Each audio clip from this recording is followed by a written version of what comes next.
Bienvenue chez les petits bâtisseurs de la foi. Plus avec joie. Oh, bienvenue chez les petits bâtisseurs de la foi. Il était une fois, au tout début du monde, un endroit merveilleux créé par Dieu lui-même. Ce lieu s'appelait le Jardin d'Éden. Imagine un jardin plein de fleurs aux mille couleurs, des papillons qui dansent dans l'air, des rivières qui chantent doucement entre les rochers, et des arbres géants remplis de fruits juteux. Dieu regarda tout ce qu'il avait fait, mais quelque chose manquait. Alors Dieu dit, « Je vais créer un être spécial pour prendre soin de mon jardin. » Dieu prit de la poussière douce de la terre, et tout doucement, il forma un homme.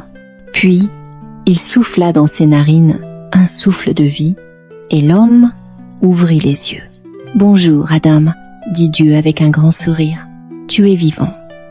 Tu es mon enfant. » Adam regarda autour de lui, émerveillé. « Waouh! C'est si beau ici, Seigneur !» s'écria-t-il. « Merci pour ce jardin magique. » Adam vivait joyeusement avec les animaux. Il nomma le lion, la girafe, le singe et même le caméléon. Mais un jour, Dieu vit qu'Adam était un peu seul.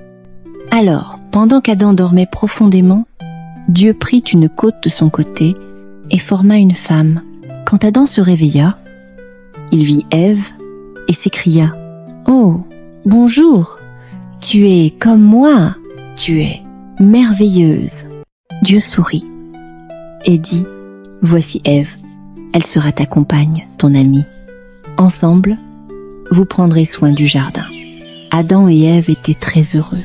Dieu leur montra tout ce qu'ils pouvaient manger, des pommes croquantes, des bananes dorées, des fraises sucrées, mais il leur dit aussi doucement « Il y a un arbre au milieu du jardin. C'est l'arbre de la connaissance du bien et du mal. N'y touchez pas, ne mangez pas son fruit. C'est très important.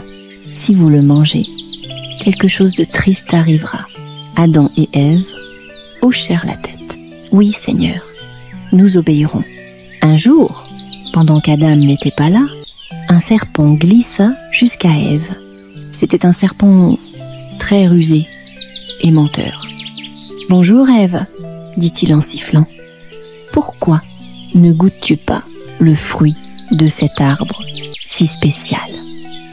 Il est délicieux, tu sais. » Ève hésita. « Dieu nous a dit de ne pas le manger, » répondit-elle. « Sinon nous mourrons. » Mais le serpent insista. « Mais non, tu ne mourras pas.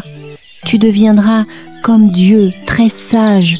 Essaye, juste une bouchée. » Ève tendit la main, cueillit le fruit et le mangea, puis elle en donna à Adam.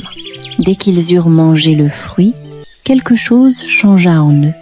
Ils se regardèrent et ressentirent, pour la première fois, la honte. Ils se cachèrent derrière des feuilles.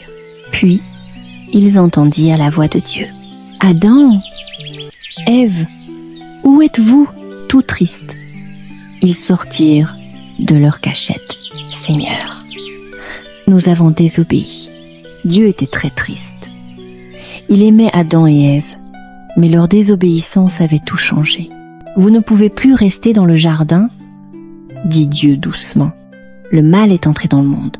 Mais je vous promets une chose, je trouverai un jour un moyen de réparer tout cela. » Adam et Ève quittèrent le jardin, main dans la main.